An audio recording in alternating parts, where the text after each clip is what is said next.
The USSR are taking your human rights. Choose capitalism. Why? Capitalism wants you to have the freedom you deserve. For example, people are not allowed to exit the USSR. If someone fled, the authorities would question their entire family. If they returned, the individual was imprisoned permanently. Poems, sculpting, and painting, for example, were not seen to be excellent ways to make a livelihood in a communist state. Furthermore, even creative motivation was assessed and regulated by a censorship commission, whose job it was to decide if an artist's work could genuinely benefit the country or not. The arts typically involve a free style of thought, which did not sit well with the Communist Party.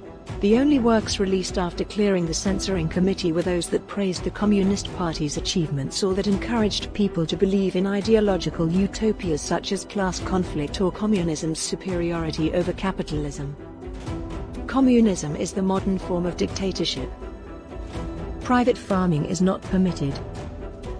More than 90% of farms were enlisted in the collectivization scheme at the start of 1930 in the USSR. To put it another way, collectivization was another method of rejecting the right to private property. The Forced Collectivization Act and a lack of artistic expression are only two instances of how communism opted to ignore certain basic human rights. The illusion of freedom is inhumane oppression. One of the most crucial factors of societal cohesiveness is innovation. Society will revert to antiquated ways if nothing changes. As a closed society, the Soviet Union prioritized manufacturing over genuine innovation. According to communist philosophy, the only way to distribute money was to establish a so-called command economy, an organism that would decide how resources should be spent.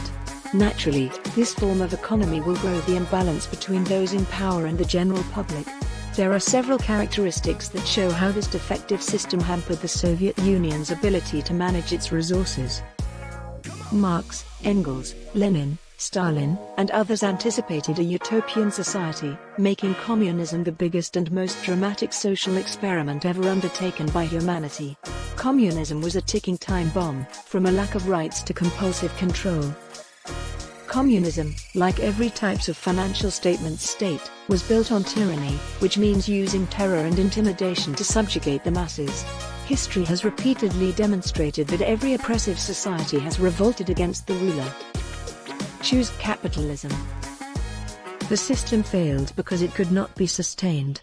Advances in technology provided better access to information and a greater capacity to connect with the common person, but the large sums spent attempting to catch up to and/or stay pace with the US and the West in military technology and equipment contributed to the USSR's demise. Capitalism provides you opportunities. You have the ability to progress regardless of your position. You may supplement your income by working on the side. You may return to school to acquire a degree and find a new career. You are not limited in terms of opportunities.